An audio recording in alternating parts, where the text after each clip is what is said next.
después de todo lo visto con el tema de las emociones y demás, pues igual se echaba un poco en falta llevar esto a la práctica y en qué se traduce toda ese sin vivir o todas esas vivencias que supone a nivel celular el trasiego que hemos estado comentando estos días. Y creo que la mejor manera de reflejarlo pues es la personalidad adictiva. Pero hoy no quiero empezar sin mandarle un abrazo muy fuerte a Amparo, que está en Valencia y se va a tener que ir antes hoy porque va a participar en una manifestación con motivo de la Dana del año pasado, que es para a lo tonto, pues ya va a hacer un año. Y bueno, pues siguen como siguen. Y pues nada, mucha fuerza, tía. Y pues ya sabes, lo que podamos hacer, pues lo haremos. Toda la fuerza del grupo para ti, contigo hoy ahí pisando las calles de Valencia, ¿vale, tía? Buen aplauso.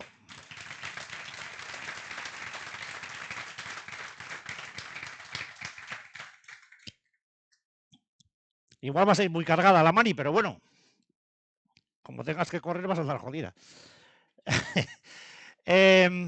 Vamos con el tema de la personalidad adictiva, tendiendo como tal una gama infinita de situaciones complejísimas, un proceso muy numeroso, en el que seguramente a medida que se vaya desarrollando, pues empezarán a haber caras raras, de no identificación, otras que dirán, joder, sí, pero no, y otros que harán así con la cabeza, ¿no?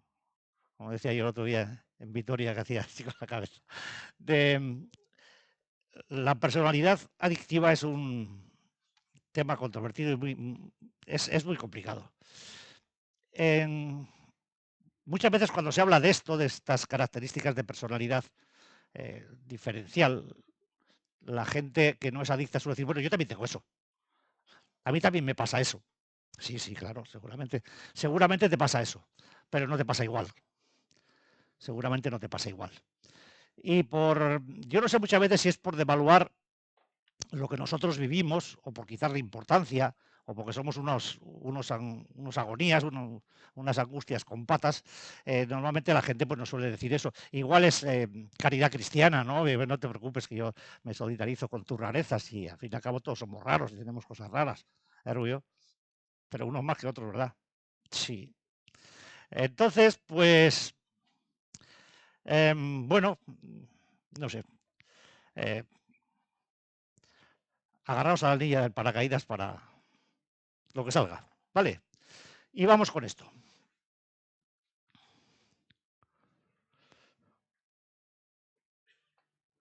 Los detalles de personalidad se van a ir eh, señalando pues uno a uno en la medida que van, no por orden de importancia, ni por orden de alfabético, ni por ningún tipo de orden, simplemente pues porque salieron así y así se han quedado, ¿vale?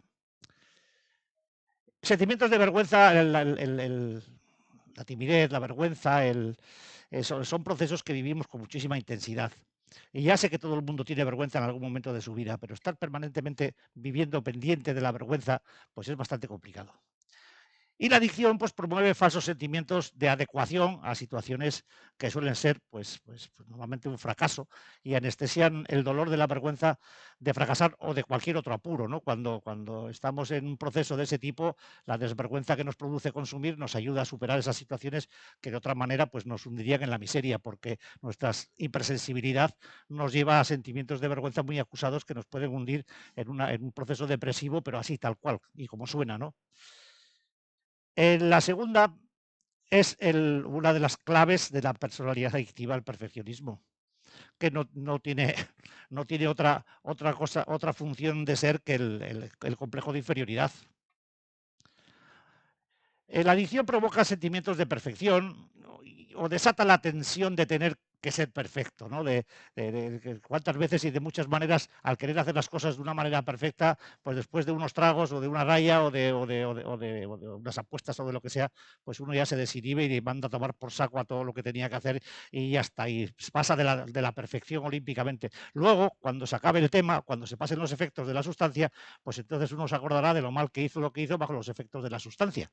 ¿Voy muy deprisa? No, vale, ya os vais acostumbrando. La obsesión de control es otro proceso a señalar muy importante en la personalidad adictiva y en la personalidad coadictiva. Los codependientes, los coadictos, nuestros familiares, en ellos predomina más esta tendencia de personalidad que ninguna otra, la obsesión de control. ¿Por qué? Pues porque induce ilusión de poder y compensa el complejo de inferioridad y la falta de control en la que generalmente vivimos. Cuando la sustancia nos desborda, cuando la falta de la sustancia nos desborda, la obsesión de control se desata y multiplica, intensifica mucho más la falta de control. ¿Se entiende? Si no entendéis algo, preguntadlo. Si yo os voy a responder cariñosamente. Tú callado. La falta de honestidad. La mentira como herramienta de defensa psicológica contra todo lo que se mueve alrededor nuestro. Algo que suele molestar mucho cuando... ¿Cuántos mentirosos hay aquí? ¿O mentirosas? Ninguno. Yo también, yo también. Yo también. Yo también. Sí, sí. En resumidas cuentas somos una mentira con patas, pero nos cuesta mucho disimular. Una vez hablando de este tema concreto con un eminente psiquiatra que vino por aquí, hablábamos del asunto de la mentira y fue la primera vez que lo oía un médico decir, no, si yo estoy de acuerdo en que las personas adictas no mienten. Vosotros decid vuestra verdad. Me quedé mirándole al tío como diciéndole, ¿estás seguro de lo que dices? Y dice, sí, estoy seguro de lo que digo, sí. ¿Y tú? Me dijo, ¿y tú? Y hombre, yo te estoy mintiendo a ti ahora. O te estoy diciendo mi verdad. Así mirando. Y como solía decir muchas veces, estás haciendo lo de siempre, tocar los cojones. Pero bueno, como había confianza, entonces había confianza después. Después ya no. Después se fue la confianza. Los pensamientos en blanco y negro. Arriba, abajo, conmigo, contra mí. Hablamos de personas con un carácter catastrofista, hiperreactivo, sin medida. No tenemos medida para nada. Y si repaséis un poco vuestra historia, acordaos cuando erais pequeños, chavalines. Como seguramente algún mayor de la familia os decía, es que no tienes medida, tío. Es que cuando te echaban de una comida que te gustaba, te tenían que echar 8 veces más que a los demás, porque si no, no te quedabas a gusto y nunca te saciabas. ¿Y cuántas veces me has dicho a mí, se te llena, cómo era aquello? Se te llena la tripa antes que la vista, o como, sí, algo así, pero no, me lo decían como eso, se te ha llenado la... eh, no me acuerdo muy bien cómo era el refranillo, pero vamos, pues eso. Los movimientos, nos movemos en pensamientos de blanco y negro. Nosotros el término medio es algo muy raramente conocido. De hecho, todo el proceso de rehabilitación tiende a la búsqueda del término medio y por eso se rechaza de la manera que se rechaza. Si pudiéramos encontrar una solución en blanco y negro, seguramente nadie dejaría los procesos de rehabilitación. Nos serviría cualquiera. Pero es que así no puede ser. Es que la vida no es en blanco y negro. Es que hay colores. Es que hay colores. Lo solía contar antes, ya no lo cuento tanto, pero aquí llegó una vez una persona de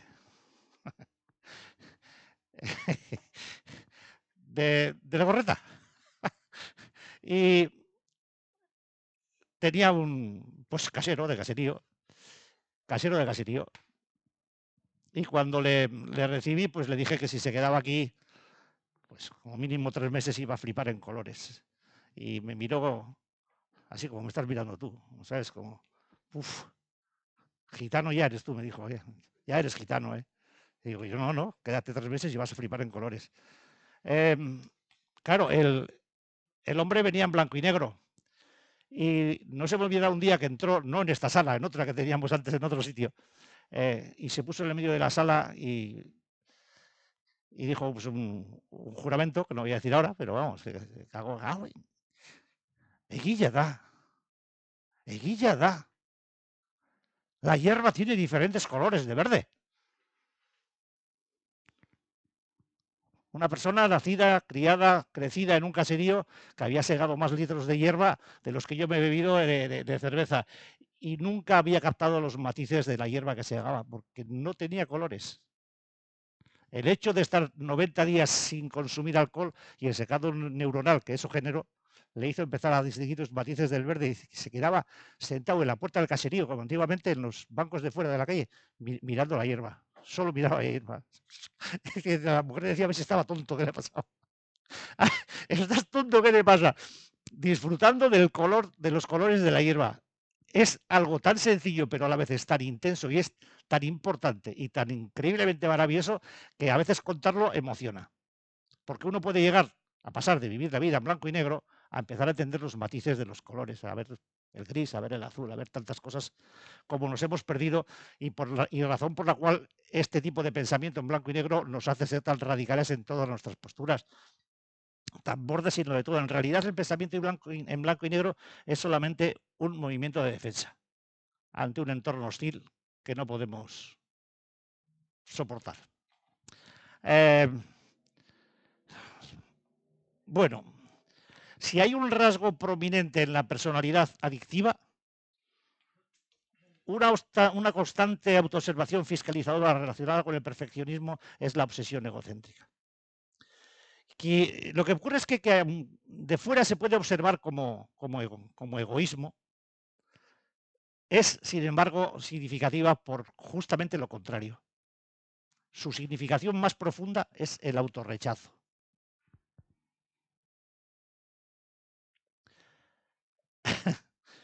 La adicción hace vivir en una disconformidad permanente con uno mismo, más o menos disimulada, con más o menos tensión y estrés interno, oculta tras actitudes de defensa o de ataque. Vives un proceso en el que nunca llegas o te pasa siempre. Considerando a nosotros y a nuestros caprichos como lo más importante del mundo, más allá de ninguna otra consideración. Nos tachan de egocéntricos, precisamente por eso, por la inseguridad y por el autorrechazo que nos produce y la necesidad de buscar satisfacciones que nos hagan compensar ese autorrechazo. Nos damos premios que nos permitan soportarnos. ¿Se pone complicado el tema? Ya las caras ya no están tan sonrientes. Pues hoy no he traído ningún chiste. Así que el desdoblamiento de personalidad, el soporte de la doble personalidad. Uno aquí, otro allá, una fábrica de pseudoidentidades permanente.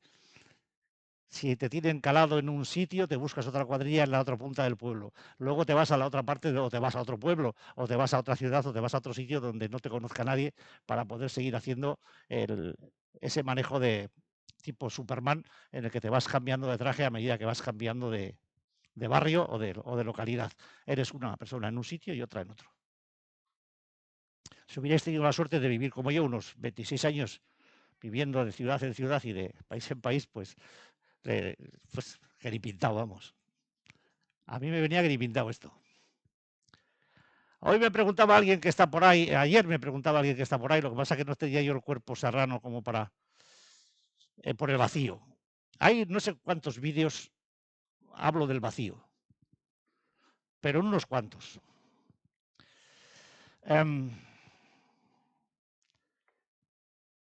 En algún sitio he dicho, y creo que está escrito también en el libro, no sé, es que no sé. La pregunta de cuánto ocupa el vacío, ¿no? Siendo el vacío, ¿cuánto ocupa el vacío? ¿Qué es el vacío? ¿Dónde está el vacío? ¿Dónde sientes el vacío? ¿Qué te pasa qué te pasa? ¿Por qué te sientes vacío? Porque no es lo mismo sentirse vacío que sentir el vacío que uno tiene dentro. Cuando uno identifica que tiene un vacío, ya se empieza a completar. El problema es estar vacío, no tener un vacío. La adicción llena el vacío. Seguramente la mayor parte de las veces lo que buscamos es llenar ese vacío. Y lo llenamos de tantas cosas que al final somos tanta gente que no nos encontramos nunca. Y para poder volver a encontrarnos tenemos que llegar a ese vacío. Porque en ese vacío está todo lo que necesitamos. Y no me estoy contradiciendo. El que lo haya hecho lo sabe. Para llegar a ese vacío hay que sacar todo lo que se ha ido metiendo en él. Hay que hacer un programa de rehabilitación. Hay que hacer una psicobiografía y hay que sacar toda la basura de dentro para poder llegar a esa parte que tanto aterra, sin razón, pero aterra. Precisamente por eso, porque no hay ninguna razón. Y el hecho de que no haya ninguna razón que justifique el miedo que produce, aterra todavía más. Y sigo sin contradecirme. Estoy hablando de la personalidad adictiva. Seguramente habréis tenido que mover ahí dentro alguna ficha para ponernos en clave no biológica, sino mental. Estoy hablando, en muchos casos, pues no a vosotros, a vuestras cabezas. Y vuestra cabeza seguramente está empezando a amotinarse y a decir que vaya sarta de tonterías que estoy diciendo. Pues que se joda. Vuestra cabeza, digo. El vacío es una percepción irreal, la más común en una personalidad adictiva, porque habitualmente vivimos de espaldas a nosotros mismos. No encontramos nuestra verdadera identidad. En la búsqueda de identidad, no sé cuántos capítulos, cuántas tardes de sábado hemos hecho y todavía al final preguntaba, y me gustaría no tener que explicar dónde o qué es lo que estamos buscando, ¿no? O algo así, pero vivimos pendientes de lo que somos o de lo que tenemos. Ni siquiera vivimos pendientes de dónde estamos. Ahora que hemos empezado con la práctica de mindfulness en las sesiones de rehabilitación, se trata precisamente de tomar conciencia de dónde estás, de hacerte presente en ti. Y normalmente estamos fuera, estamos totalmente fuera de nosotros y hacemos las cosas en automático, ni siquiera no tenemos constancia de estar haciendo lo que estamos haciendo. Intentamos buscar la solución no al problema que afrontamos, sino a la forma de solucionar ese problema para de ahí en adelante poder hacerlo en automático sin tener que volver a pensar. La ley del mínimo esfuerzo cerebral, pero no me quiero meter otra vez con eso. Vale, no encontramos nuestra verdadera identidad y eso nos impulsa a llenar ese vacío con lo primero que encontramos. Pueden ser sustancias, pueden ser cosas, pueden ser personas. ¿Cuántas veces me siento vacío y necesito a alguien que me entienda, que me comprenda, que me aguante, que me quiera, que me mime, que meme, que no sea un gato que me pega rayazos en la frente, cualquier cosa que buscamos algo que nos ayude a vivir por la incapacidad de interesarnos por una vida vacía. Buscamos en la adicción algo que nos permita apasionarnos, lo que sea. ¿Os acordáis del ansia del consumo? Los que hayan recaído recientemente lo tenéis más presente, ese impulso que te lleva sin freno. Y no hay Dios que te pare. No hay Dios que te pare. Ni siquiera te preguntas por qué ni para qué. Simplemente vas. El vacío tiende a ocupar su lugar. Y tú a llenarlo con lo que sea. Para luego sentirte más vacío todavía. A partir de ahí, empieza a entender qué es lo que pasa. ¿Qué sensación de plenitud te produce una droga? Legal o ilegal. Una apuesta. Te sientes un puto campeón. Pero claro, dura poco. Y después, más vacío. Estamos buscando siempre escapar de una insoportable sensación de ausencia que generamos nosotros mismos. El vacío interior no es más que una sensación de ausencia. No estamos donde tenemos que estar. No estamos a lo que tenemos que estar. No somos lo que somos, lo que tenemos que ser. Nos convertimos en figurantes que interpretan un papel. Y cuando se baja el telón, el teatro se queda vacío. Y ya no pintas nada ahí. ¿Cómo está tu vida? ¿Cómo está tu teatro? ¿Estás en el escenario?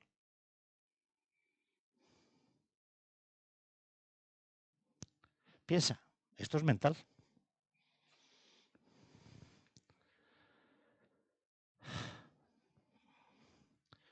La carencia de significación es eso que tanto hemos hablado estos días de atrás con todas la búsqueda de identidad y demás, ¿no? Es la falta de sentido a la vida, ¿no? al no encontrarle sentido a la vida, pues no podemos fijarnos metas. Vamos, somos deambulantes, somos como un circo, vamos de aquí para allá, todo, siempre con la maleta preparada para salir para otra parte. Nunca estamos fijos en ninguna parte. Inquietos por naturaleza, buscamos en un sitio o en otro algo que nos llene de una manera total y que nos dé un sentido de significación, que podamos ser algo en alguna parte. Algo con alguien, algo donde sea. Llegamos a un momento de la vida es que en activo en el que todo carece de propósito. Y la adicción se presenta entonces como un aliciente novedoso, lleno de sentido. Te da sentido a la vida, entre comillas, te da sentido a todo. Tienes una razón para salir. ¿Dónde está la cuadrilla? En el bar tal. ¿Dónde están estos? Pues están en no sé dónde y nos vamos a preparar unos tiros de no sé qué. O sea, te da un sentido, un objetivo para moverte, algo que te impulsa a salir de casa, que te mueve, que te motiva. Pero tú por ti, solo, con todo tu vacío, tu falta de identidad y tu carencia de significación, no te mueves. Eres un puto parásito. Necesitas batería que te mueva. Y la adicción se presta para ello pues de una manera increíble, ¿no? Tanto que llega a ser pues un proceso de encandilamiento, de enamoramiento de las fases, lo tenemos en el manual de trabajo, ¿no? ¿Qué capítulo es? No, nadie se acuerda de qué capítulo es. Pues eso, las fases de enamoramiento son exactamente iguales que las de la adicción. Y el encandilamiento se produce. La opción hace que se vuelva menos insoportable el sinsentido de considerar a la vida propia como falto de él. Una vida propia falta de sentido. Puedes llegar a llegar. ¿Crees que no se puede llegar a perder o a tener un sinsentido vital tan grande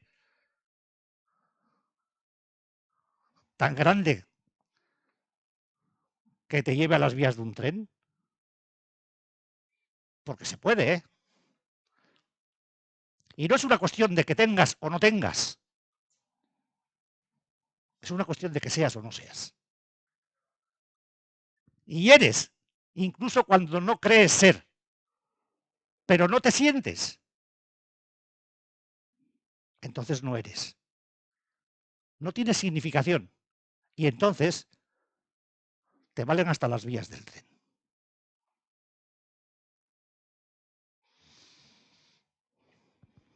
La adicción proporciona dedicación, rasgo, algo que ser, cuando ya no eres nada. ¿Te acuerdas que empezaste siendo de chaval, de chavala? ¿Te acuerdas lo móvil, la movilidad que tenías? Lo activa, lo hiperactivo que eras, cómo deambulabas por todas partes. ¿Te acuerdas de que eras una bandera de libertad? De que no había Dios que te parase. Hasta que te empezaron a caer. Hasta que te empezaron a caer palos. Y te diste cuenta de que por ahí no era. O te hicieron creer que por ahí no era. Pero sí era por ahí.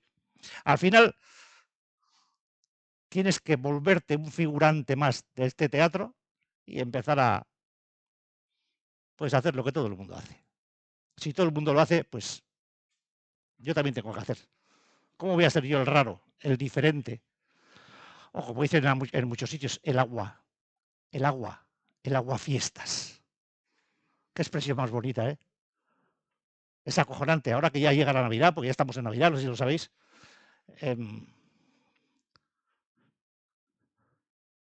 Iciar, buenos días. ¿Estás bien, no? Sí. ¿Quieres un poquito de agua? No. Pues eso, aguafiestas. Qué expresión más bonita. No seas aguafiestas. Al líquido más importante de la creación lo denigran.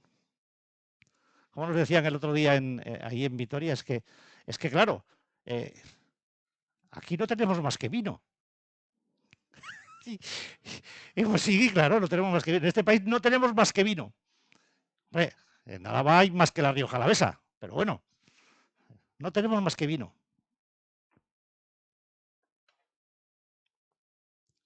El vino lleva agua también, ¿no? Bueno, yo que he trabajado en las bodegas lo he visto con bastante frecuencia. Algunas más y otras menos, pero agua lleva. Falta de significación, completada con la búsqueda de aprobación. Pues yo no considero que sea un mal rasgo de carácter la búsqueda de aprobación. Sí considero que es un mal rasgo de carácter la necesidad de aprobación. No malo en el sentido peyorativo, sino negativo para una persona. La necesidad de aprobación para cualquier cosa que hagas, pues es una esclavitud, ¿no? Y además está generada precisamente por la incapacidad de autoaprobación. Cuando uno no se aprueba a sí mismo, necesita la aprobación de los demás para cualquier cosa que haga, ¿no? Es decir, que responde al anhelo de aceptación propia. No te aceptas y buscas aceptación, no te apruebas y buscas aprobación. Se llegan a sentir las críticas y el rechazo pues como amenazas que nos llevan a hacer cualquier cosa por complacer, dejando de lado nuestras propias necesidades de gratificación. Preferimos quedarnos mal sin gratificación, pero aceptar la gratificación de otros o el agradecimiento de otros a la gratificación propia. Nos llena más. Se llama dependencia. Dependencia, absoluta dependencia. Y la adicción, pues en cambio, por la copia, aprobación ajena, porque todo el mundo está de acuerdo, tu grupo de consumo consume como tú, salvo que seas un bocachanclas, que donde quiera que abras la boca, pues. Yo me acuerdo cuando, pues, joven todavía, cuando empezaba a andar, me cambié de barrio y empecé a putear con una cuadrilla de lo que para mí eran abuelos ya, de 45 por arriba. Ahí sí. Y un día se me ocurrió, tomando unos vinos, que estábamos tomando unos vinos, decir, joder, si es que estamos alcoholizados. Hostia, si lo dije, ya lo dije. Pues que me salió del alma. Pues que eran riadas de 30, 40 vinos todos los días. Y me salió. Y dije, joder, bueno, ¿qué estás diciendo, chaval? Es que no sé qué, un chorreo impresionante. Ya no lo volví a decir nunca más. Ahora que si me vieran ahora. Digo que acopia aprobación ajena. Anestesia ante el rechazo de los demás, porque muchas veces cuando llegas a ese punto que estás consumiendo en el que ya lo que puedan decir los demás te importa un carajo, es cuando uno se siente ese cachito de libertad en el que te importan, que digan lo que quieran. O sea, no echas cuenta de nada, ¿no? Pero es jodido llegar a ese punto de liberación, ¿eh? Cuando empiezas, yo al menos cuando empezaba a beber, estaba pendiente de todo lo que había alrededor. De si alguien se fijaba, de si no se fijaban, de si veían si me temblaba la mano o no me temblaba la mano al coger la botella o la copa, si alguien hacía algún gesto reprobatorio, cualquier historia, ¿no? Y bebía bajo presión durante unos cuantos tragos, no sé cuánto, dependía del día, hasta que llegaba ese puntito en el que ya sabía yo que ya no iba a haber temblores de ninguna clase. Ya el alcohol me había dado justo el punto que necesitaba y cogía los vasos pero ya no sin preocupación, no, con descaro. Con descaro, queréis taza y media. Y con más ganas que nunca. O sea, digo, ahora es cuando yo voy a empezar a beber a gusto. Así lo vivía yo, ¿no? Hasta, claro, el tema, pues al final se iba dando la vuelta, pero el descaro me anestesiaba ante el rechazo y además me daba todo aquello que el mundo me parecía negar, ¿no? Ese momento para mí era mágico y creo que fue lo que más me sujetó a la adicción. Paradójicamente, cuando conseguía la aprobación de alguien, pues me resentía con esa persona por el esfuerzo o a veces por la humillación que había tenido que soportar para conseguirla. Hostia, yo esto lo vivía con una intensidad brutal. Estar consumiendo con alguien, intentando comerle el coco para conseguir su aprobación por cualquier cosa y luego al día siguiente me acordaba y me acordaba del tío, de quien fuera, con un resentimiento y una mala baba que lo fulminaría vivo de poder. Me resentía. Mendigar aprobación para luego generar resentimiento. Hostia, eso sé, yo lo pasaba muy mal con esas cosas. Entonces, pues la siguiente fase, que es la autocensura. La gente adicta vivimos con una especie de fiscal dentro, una especie de censor interno,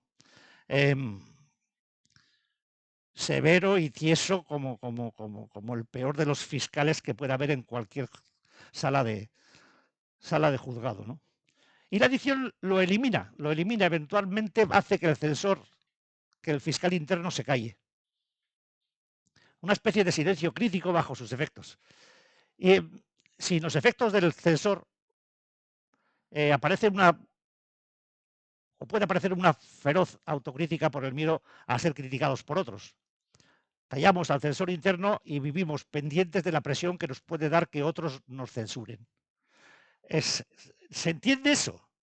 Sales a consumir para liberarte de un censor interno y consumes intentando conseguir que no te censuren los censores externos, que no te critiquen, que no te digan esto, que no te digan lo otro. Y cuando sueltas los externos porque ya te has pasado de vueltas, vuelves a los internos porque ya no tienes en tu cuerpo lo que necesitas para eliminar al censor interno.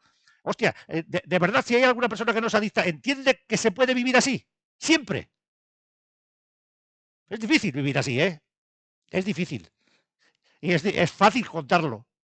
Pero estar en ese proceso sin tener constancia o conciencia clara de él todos los putos días de tu vida, joder. Si al final nos van a tener que poner en los altares a nosotros.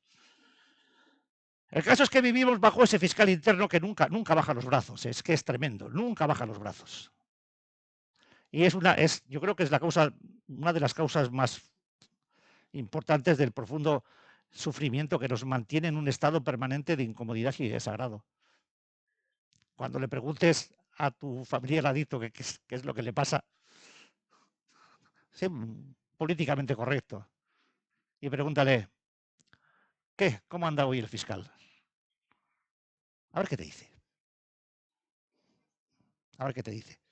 Porque peleando está, ¿eh? Peleando está todos los días, desde que se levanta hasta que se levanta, con ese fiscal interno. Y no se va el cabrón. Ahí sigue. Ahí sigue.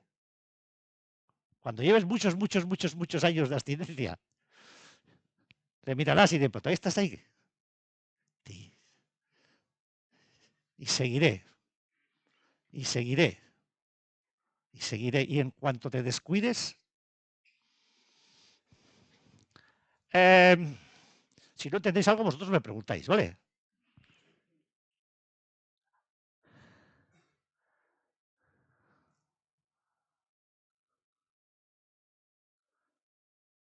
¿Lo leéis desde ahí atrás?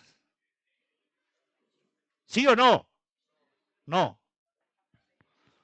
Dice, he cometido errores, he causado dolores, la culpa me persigue, pero no me seguiré lamentando sin remedio, pensaré en lo que pasó, reflexionaré sobre ello, me haré preguntas y finalmente intentaré resarcir y reparar el daño ocasionado. Eso es un resumen del programa de rehabilitación de Argui. Así de claro. Bueno, sobre la culpa hay mucho que hablar. Es con la vergüenza o la preocupación, perdón, las dos emociones más inútiles que existen, porque no sirven para nada de ninguna de las maneras en que se utilicen. No sirven para nada. La culpa no puede cambiar nada de lo que pasó. Por muy culpable que te sientas, no puedes cambiar lo que ha pasado. Y por mucho que te preocupes, no puedes cambiar el futuro. De modo que ponte como quieras, pero son dos auténticas inutilidades. La adicción referencia la culpa, le da entidad. Pero le da entidad por lo hecho y por lo no hecho. Por lo que hice y por lo que dejé sin hacer. Sirve para enmascarar sobre todo la ira, el enfado, la mala baba, que uno almacena como consecuencia de la autorrepresión permanente a la que está sometido y que no nos permitimos manifestar. Porque ¿qué van a pensar? Si me ven todo el día enfadado, todo el día encabronado, todo el día de mala leche, todo el día... Carlos, tú y yo que somos gente amable, ya ves, qué cosas, Lo que ocurre es que es una pescadilla que se muerde la cola porque al reprimirnos incrementamos la culpa y con ella la adicción. A mayor culpa, mayor adicción, lo que aumenta la culpa. En fin, vamos, que esto no lo entiende ni... Y vamos por el número 12. ¿Os acordáis de por dónde hemos empezado? Pues al final la ira se desata. Las personas adictas manifestamos o padecemos manifestaciones de ira inmanejable o de evasión de ella. Inmanejables, inmanejables. ¿Nunca habéis visto a un adicto, a una persona, concretamente a un alcohólico desatado? ¿No habéis visto nunca un alcohólico desatado con toda su... ¡Fua! Sí, pues eso. A ver quién para. A ver quién para eso. Uf,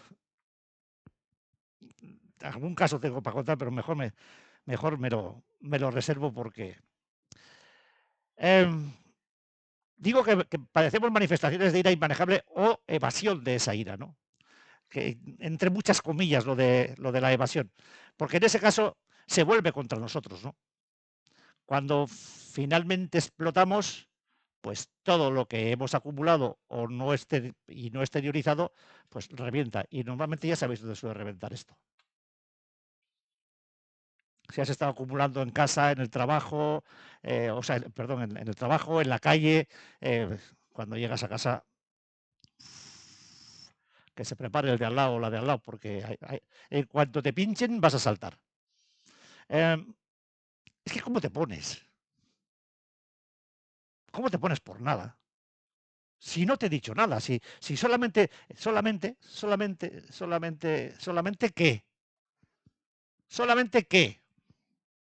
Antes para los psicópatas que todavía quedan por aquí, teníamos un bote de colillas que al final se cambió porque tuvieran ellos su propio bote de colillas en casa y que lo pusieran en la mesita de noche para dormir sin mosquitos. Porque eso es cojonudo para los mosquitos. Los mata a todos. ¿Has probado? Prueba. A ver qué te dice mi tío. Tú ponlo en... Ah, no.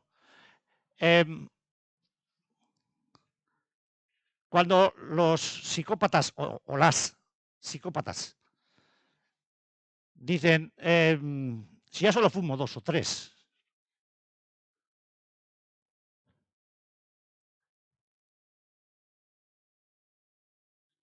ya fumo menos. Mentira. Nadie que fume, fuma menos. Nadie. Todo el que fuma, fuma más. Nunca menos. Pues que ya antes me fumaba 2 paquetes y ahora me fumo 1. Entonces fumo menos. No, fumas más.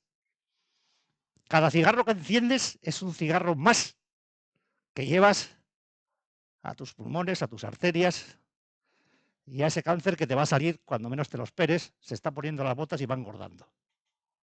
Con las colillas, decía, se va llenando el bote.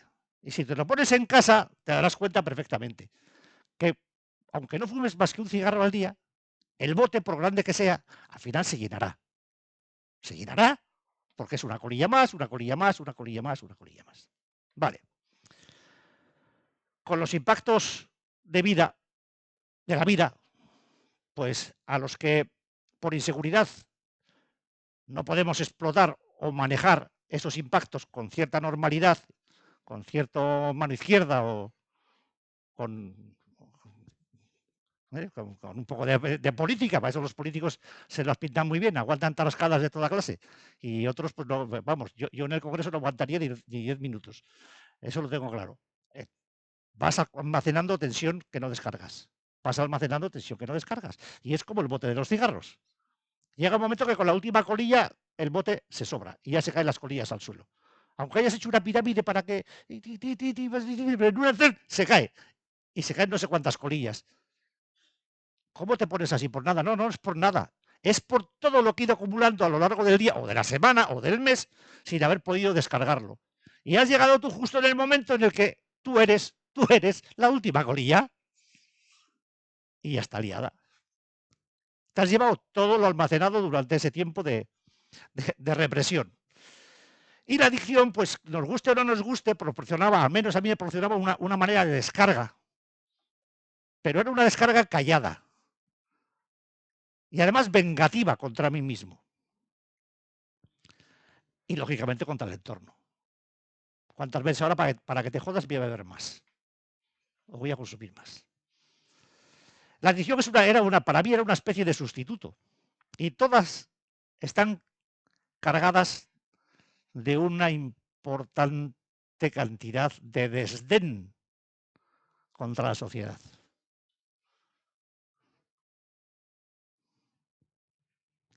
Contra el entorno.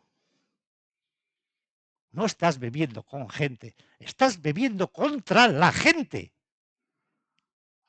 No estás consumiendo con gente, estás consumiendo contra la gente, porque consumir es una acción antisocial, aunque sean drogas legales.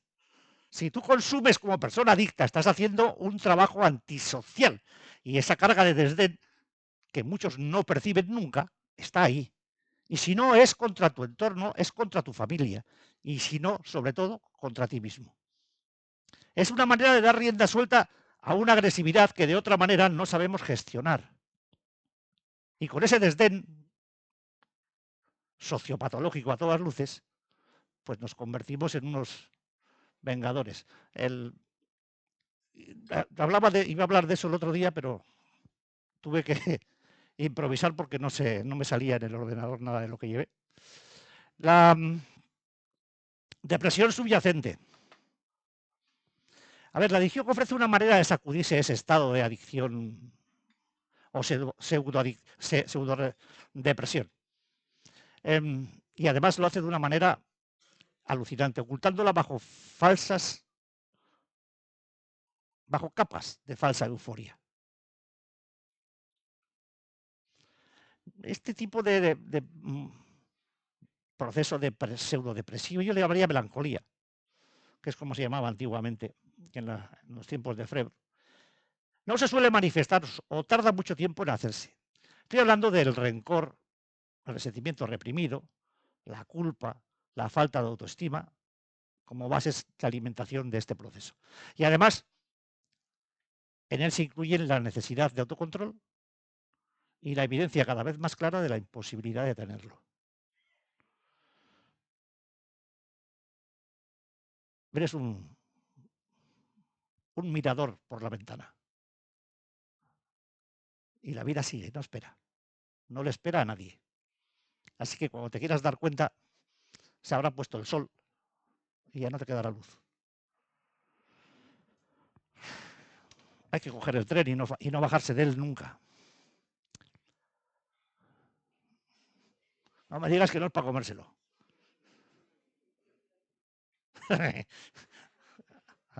Alucinante. La anestesia emocional, el sopor emocional. Y es que el consumo, la adicción activa, mantiene muchos sentimientos adormecidos, cuando no distorsionados, ¿no? Las personas adictas, ya que somos particularmente sensibles a las pérdidas y a las frustraciones, sobre todo en el plano afectivo, nos negamos a vivir el sentimiento de abandono hasta que nos habituamos a vivir en un letargo emocional. Una persona adicta, abandonada emocionalmente, puede ser una candidata al suicidio de primera clase. Porque la dependencia emocional, todos estos cuadros de neuropéptidos que vimos el otro día circulando sin sentido o en el vacío, producen un daño irreparable. Y muchas veces el adormecer todo eso es el abandono fetal lo que vive una persona, ¿no? Es la persona sin vínculo, la persona sin madre, la persona que vive desde que nace sola. Por ejemplo, yo.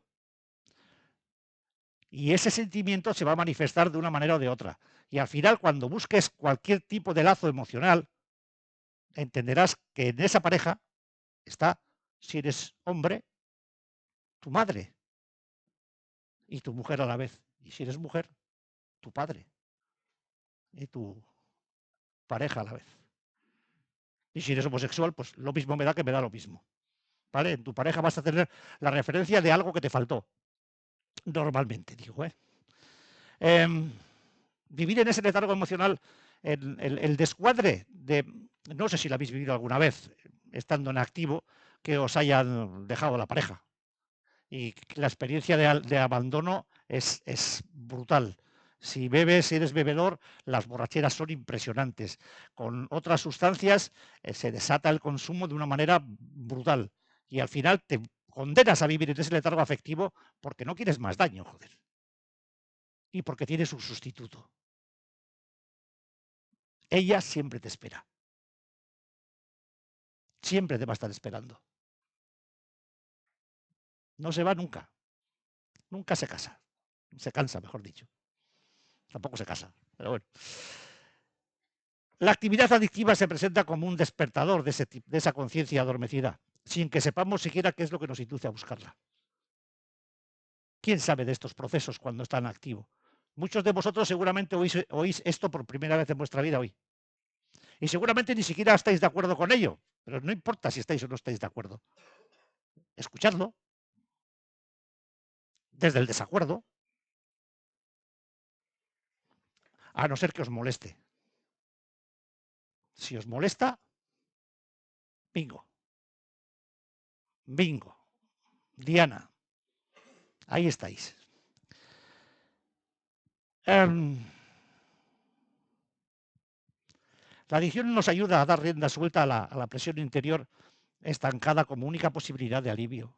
Por eso hace la gente lo que hace, por eso hacemos lo que hacemos. Una persona se puede poner en rehabilitación y no hacer las cosas en condiciones.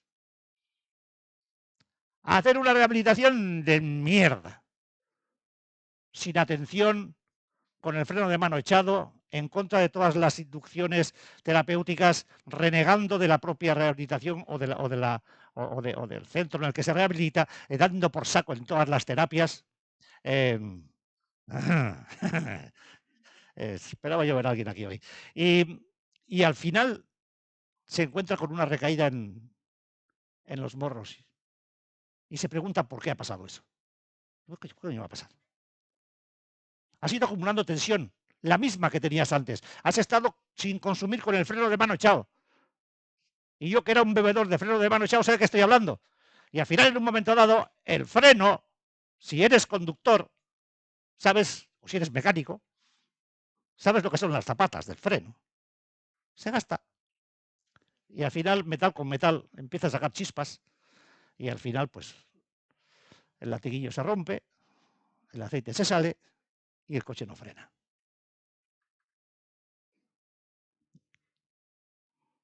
Así que la anestesia emocional aquí no vale. Aquí es mejor que explotes, es mejor que digas, es mejor que hables, es mejor que expreses, es mejor que te equivoques, es mejor que hagas lo que sea, menos tragar y tragar y tragar y tragar y tragar presión, porque luego la vas a soltar fuera. Y para hacer aquí lo que hacías en el bar, mejor te vas a tomar por culo, con perdón. ¿Lo he dicho clarito? Venir aquí a ser modositos y bien formados y guau, guau, guau, guau, guau, y luego ir a casa y convertirte en un auténtico cabrón, que es lo mismo que haces en el bar o con la cuadrilla o en los putiferios o en donde cojones quiera que te metas.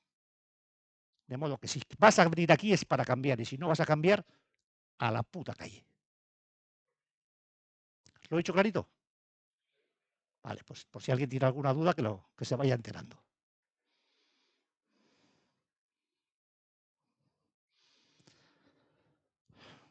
Bueno, y hay veces que cuando digo estas cosas hay gente que se mosquea. Y está muy bien. De hecho, todos los que se mosquean cuando digo esto podían coger la puerta.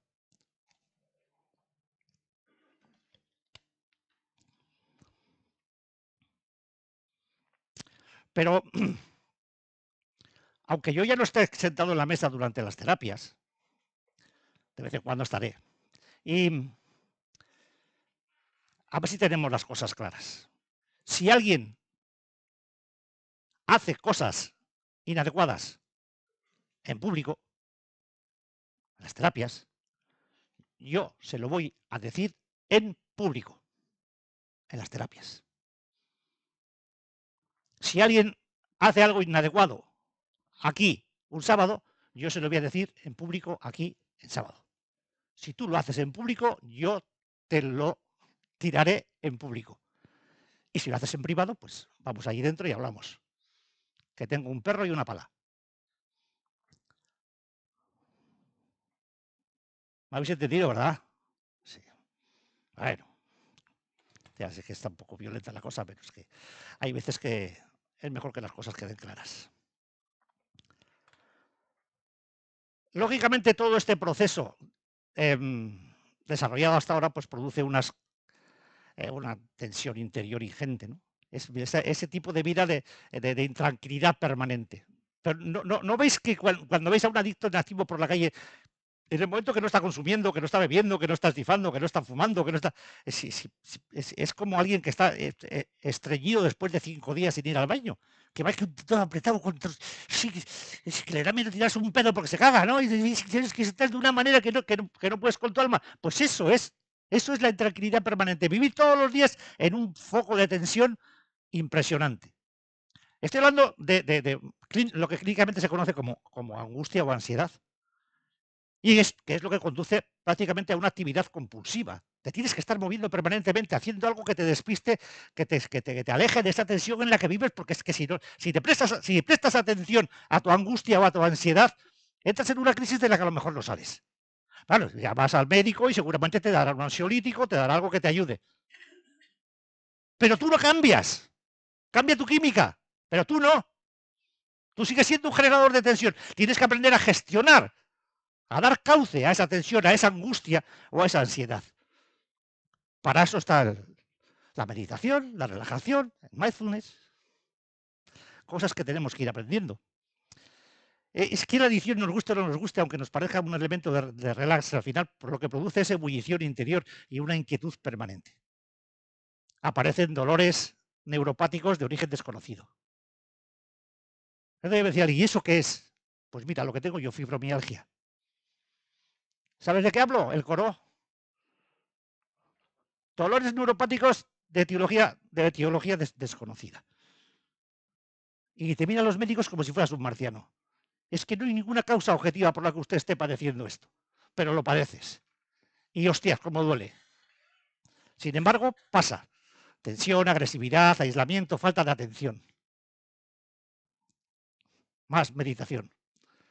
Nos comportamos compulsivamente, buscando cualquier cosa que nos impida un momento de reflexión, porque no lo podríamos soportar.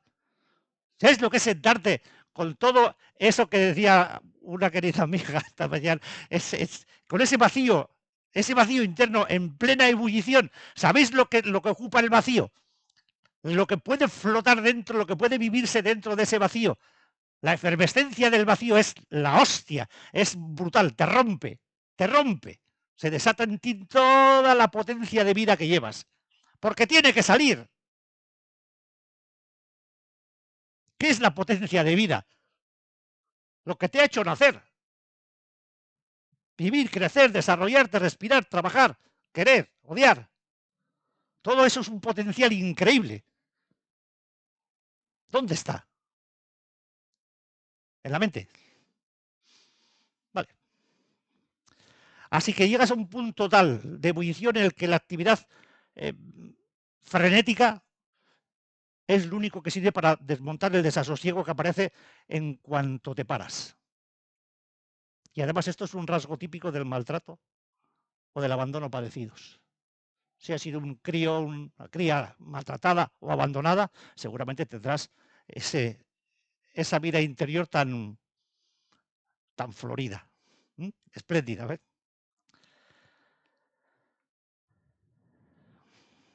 Por si fuera poco.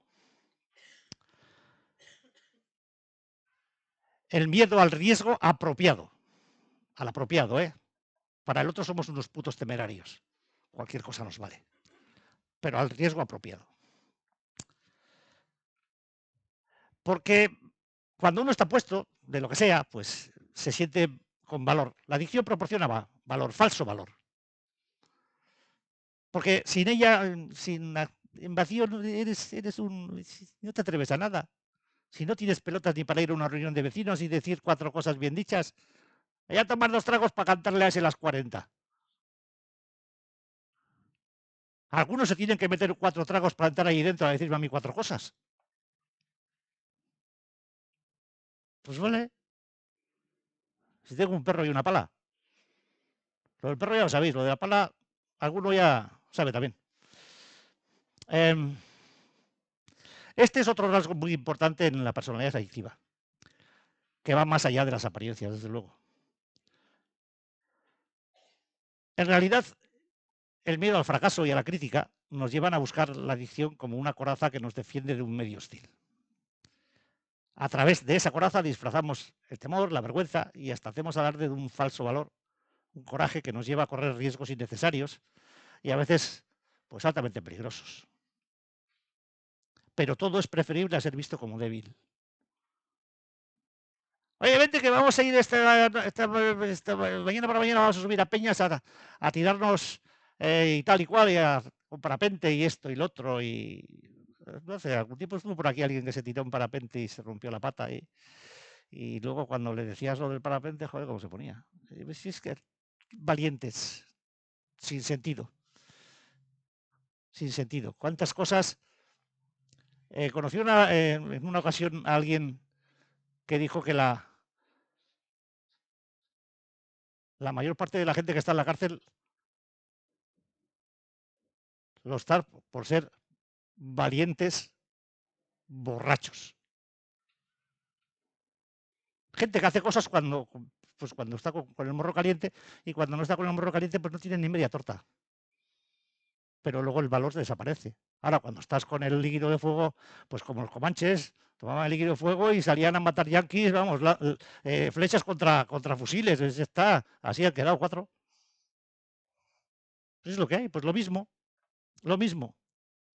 ¿A cuánta gente no cogerán la policía porque están hablando lo que no deben, donde no deben, a destiempo y cualquier ven aquí, ahora, adentro, por tonto? No por delincuente, no, por tonto, por bocas, boca chanclas, así. Está la estadística, ¿eh? Ahí es cuestión de pedirse a la China. ¿Qué?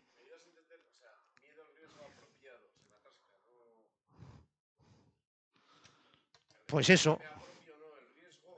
Ah, hay veces que en la vida que hay que correr riesgos, que necesitas meterte en una situación arriesgada pues por razones naturales, obvias. Entonces, ese riesgo aterra. Sí, ¿vale? El miedo sano, el miedo bueno, ese, bueno, o sea, no, pero el otro, el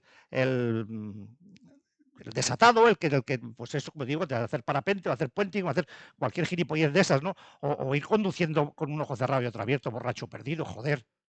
Pues eso, o quitar las luces. Cada vez veo más gente por la variante de Donosti con coches negros y las luces apagadas. Yo flipo, pero no uno, unos cuantos. Tengo que hacer el trayecto 4 veces al día. Es que es la hostia. Normalmente, Ibizas, eh, León, Ibizas, Leones, negros sin luces. Claro, hay túneles que los ves si miras por el retrovisor, pero como quieres cambiar de carril, ya puedes andar atento, que te van por la derecha y te llevan por delante. O sea, los que hagáis el circuito este de la variante de Donosti son peligrosísimos. Además, van a toda la hostia, O sea, van a toda pastilla. Pues no, si los coches tienen luces, joder. Es decir, salvo que tengas un Citroën, los demás podemos ir todos con luces. Los del Citroën no, Los del Citroën no porque las luces del Citroën se gastan. Yo no me he gastado en mi vida, ¿por qué me miras así? Yo no me he gastado en mi vida más luz, más dinero en lámparas que con los Citroën. Y llegar a decir, 20 euros cada vez, y llegar a decir al mecánico, oye, ¿y esto por qué le pasa al coche? La verdad es que no lo sabemos. Mi vecino tiene la Citroën de rentería. Pues tengo otro vecino que tenía la de pasajes, la de ancho. Y dijo, oye, ¿por qué pasa esto? Ni puta idea. ¿Y cómo arreglo esto? Y me dijo, cambia de coche. Y entonces me cambié de coche. Y al de rentería le sentó como una patada en salvarse la parte. Porque dice, joder, pues no sé qué, siempre hemos tratado bien. Digo, sí, a 20 euros la lámpara. Es tremendo, ¿eh? Ahora ya los Citroën parece que vienen ya con las luces. Parece que han aprendido algo de los coches de verdad y ya llevan luces de coche. Pero antes era una ruina. No me mires así. Tú, Mustafa. Bueno, ya nos hemos relajado, ¿no? Eso es el riesgo necesario, pues tomar una decisión es un riesgo necesario.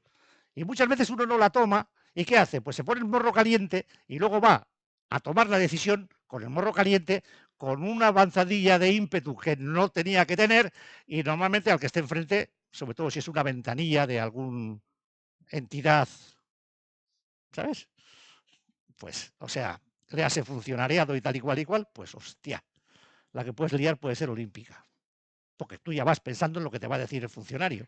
Te vas a encontrar con alguien con una...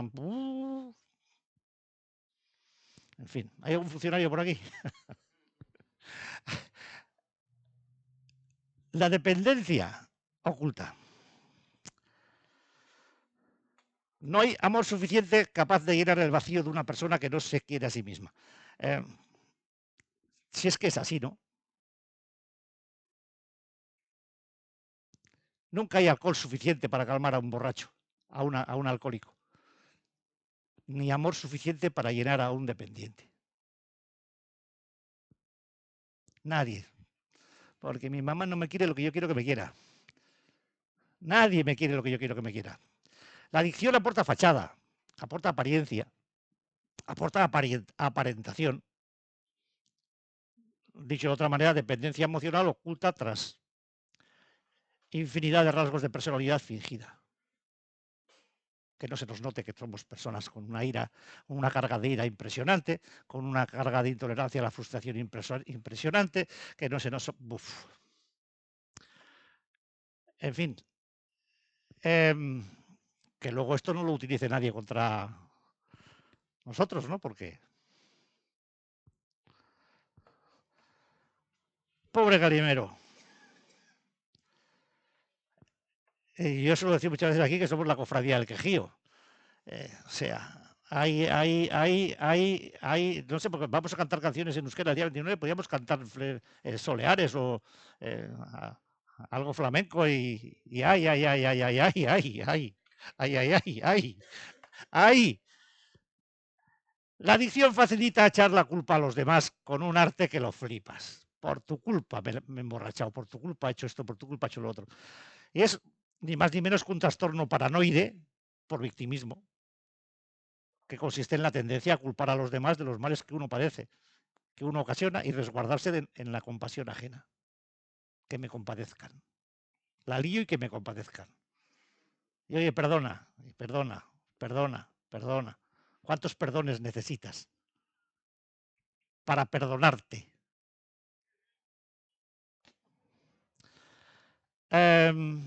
Bueno, acabamos en la 20 por hoy, suficiente, ¿no? El escapismo, pues porque la adicción evita afrontar los problemas. Vivir en una clave de huida permanente.